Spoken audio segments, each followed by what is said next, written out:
অদ্ভুত মেয়ে, তো তুই কই যাচ্ছিস? প্যাকেটগুলো কই গেল? ওই তো ওখানে রাখা। এই রানী শোন, তোকে কেউ বলেছিল ড্রয়িং রুমে যেতে, গিয়ে নিজের বক্তব্যগুলো ভালো করে পেশ করতে?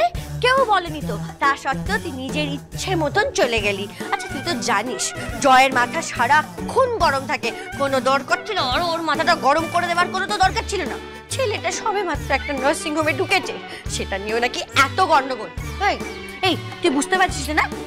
তুই বুঝতে পারছিস না তোর একটা ফোন কলের জন্য কতটা ব্লান্ডার হয়েছে? তুই বারবার কোথায় চলে যাচ্ছিস বলতো? আমি কিন্তু তোকে এখানে শাড়ি পরানোর জন্য এসেছি।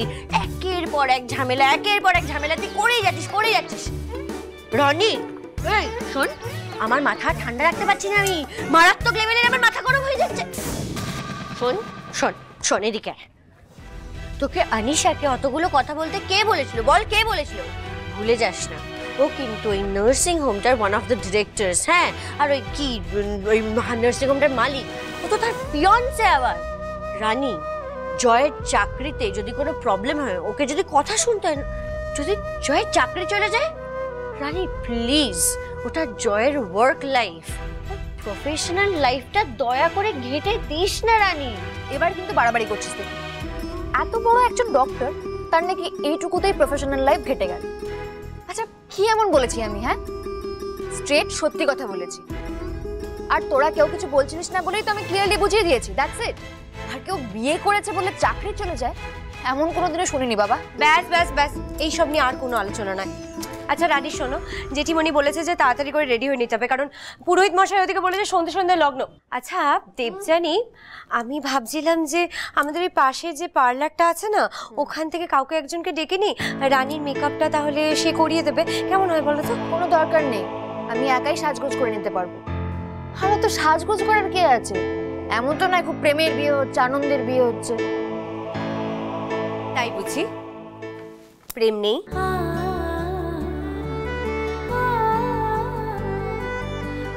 তোমাদের মধ্যে যে 16 আনা প্রেম আছে তা তো আমি দেখতেই পাচ্ছি।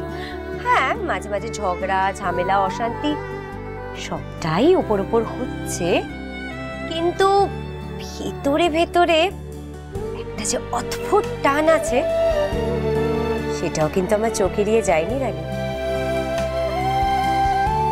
দেখো রানী, জয়ের যদি তোমার প্রতি টান না থাকতো, তাহলে তোমার কপালে এইভাবে সিঁদুর পরিয়ে দিত না।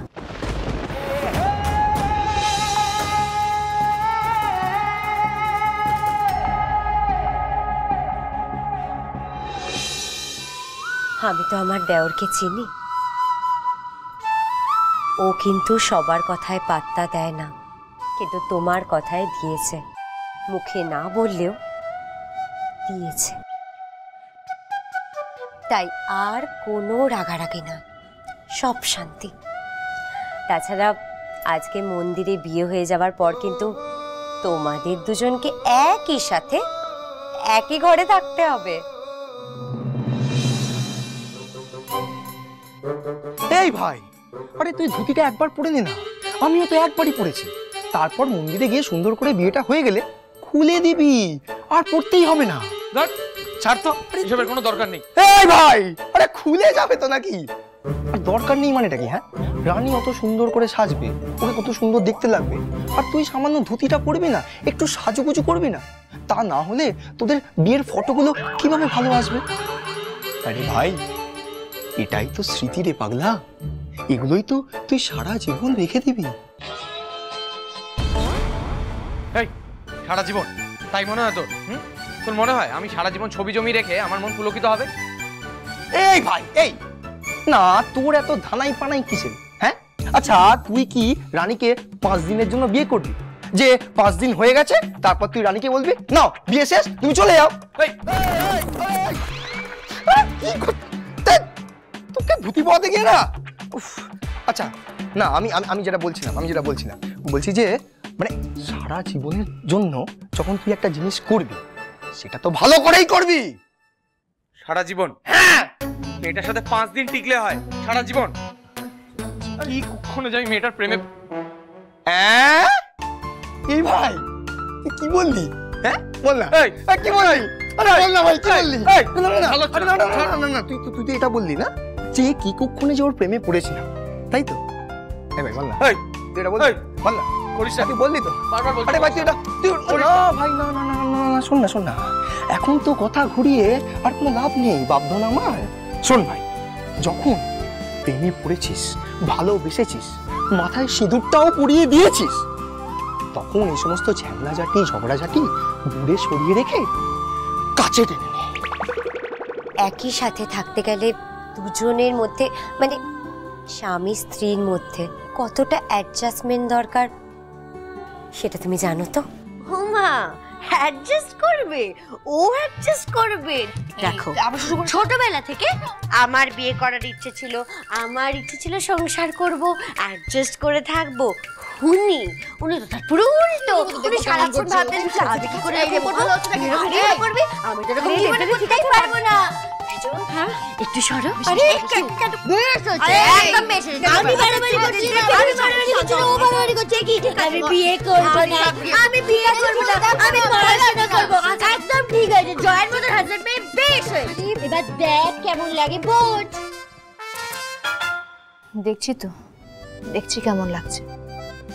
অসহ্য লাগছে ওর মুখটা মনে পড়লে। এই বাড়িতে আসাটাই আমার সব থেকে বড় ভুল হয়েছে। এরকম একটা নচ্ছার বেয়াদব ছেলের সঙ্গে আমি কি করে রুম শেয়ার করতে পারি? আর কিছুদিন পরেই আমার মেডিকেল এন্ট্রান্স এক্সাম, কত পড়াশোনা করতে হবে। আর এসবের মধ্যে তোমাদের দেওয়ার যদি কোনো রকমের গন্ডগোল পাকায় না, আমিও কিন্তু ছেড়ে কথা বলবো না, বলে দিলাম। শোন না ভাই, এই সবই না কপাল, সবই কপাল লেখা আছে।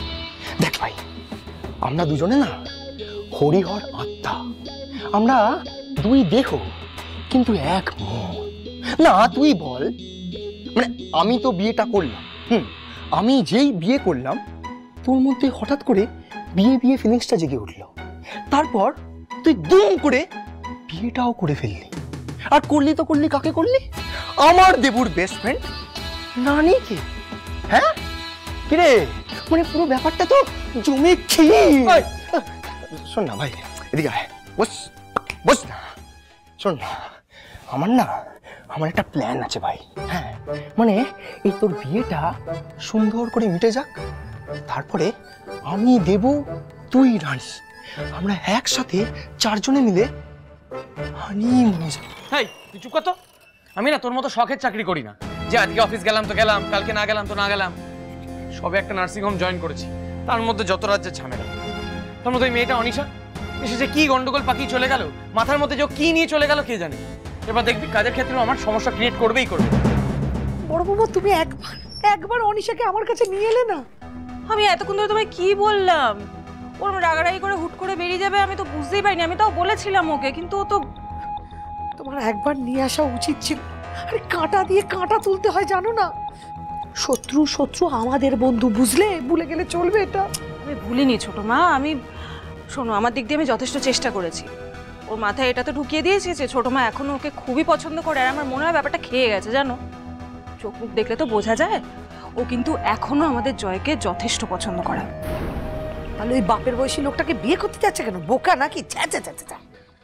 যাকে যাক, বাদ দাও। বড় বৌমা বলছি, এর জন্য আমাদের জয় যেখানে জয়েন করছে সেখানে কোনো প্রবলেম হবে না তো? না না, কি বলছো তুমি? আমার তো মনে হয় উল্টোটা হবে। তুমি দেখো, আনিশা জয়কে এখন বেশি বেশি করে কাজ দেবে, বেশি রেসপন্সিবিলিটি দেবে, যাতে নার্সিং হোমে জয় আনিশার সঙ্গে বেশি টাইম স্পেন্ড করে, বাড়িতে রানীর সঙ্গে কম টাইম স্পেন্ড করে। খুব রাগ না জয়ের ওপর, মারাত্মক লেভেলের রাগ। এখন যদি জয়ের হাত কেটে যায় বা কোথাও ব্যথা লাগে, অমনি তো দৌড়ে দৌড়ে চলে যাবি। যত নাটক করার কি দরকার? বেশ করছে। আচ্ছা ঠিক আছে ঠিক আছে, চুপ চুপ চুপ চুপ। আর রাগারাগি না, আর বর্ষা না, তুমি এবার তাড়াতাড়ি রেডি হয়ে নাও, রানী অনেক দেরি হয়ে গেছে। হ্যাঁ, মাও বলে দিয়েছে তাড়াতাড়ি রেডি করে নিতে। তুই বস। হ্যাঁ বস রানী, তুমি বস, এখানে বস। বস। হ্যাঁ, আচ্ছা শাড়িগুলো তো এখানে আছে, কিন্তু গয়না কি হবে? আবার চিন্তা করো না, একদম চিন্তা করো না। এই শোন, বলছি তুই যে বিয়ের গয়নাগুলো নিয়ে বেরিয়েছিলি, ওগুলো তো তোর মায়ের গয়না। হ্যাঁ, আমার মায়ের গয়না আমার কাছেই আছে। বললাম তো। ব্যাস হয়ে গেল। তাহলে তুমি গয়নাগুলো বার করো। হ্যাঁ, এক্ষুনি এই রেডি রানী, গয়নাগুলো কোথায় রেখেছিস? আচ্ছা শোনো রানী, এবার আর কোনো কথা নয়, এবার তাড়াতাড়ি করে রেডি হয়ে নিতে হবে, ঠিক আছে? নিতাইদাকে আমি বলে দিয়েছি তোমার খাবারগুলো এই ঘরে পাঠিয়ে দেবে, কেমন? আর একটা পাও এই ঘর থেকে তুমি বেরোবে না। ও আর একটা কথা, আজকে একেবারে বিয়ের মণ্ডপে তোমার আবার জয়ের সঙ্গে দেখা হবে, ঠিক আছে? তাড়াতাড়ি রেডি হয়ে নাও। কি জানি গয়নাগুলো বার করেছো? হ্যাঁ দেখি দেখি দেখি, দেখো তো কোনটা যাবে। এই অনিশা মেয়েটা না যত মানে ঝামেলার মূল কারণ। তুই একদম তোর পার্সোনাল লাইফে ইন্টারফেয়ার করতে দিবি না ওকে। তুই ওকে অ্যাজ আ নার্সিংহোমের মালকিন হিসেবে ট্রিট করবি। আর শোন, এরপরেও যদি ও কিছু বলতে আসে না, তুই পরিষ্কার বলে দিবি যে দেখো এই জীবনে তোমার আর কোনো সুযোগ নেই। তুমি আমার এক্স ছিলে, এক্সই থাক। এখন আমি রানীর মতো একটা মিষ্টি মেয়ের প্রেমে পড়ে তাকে বিয়ে করে ফেলেছি।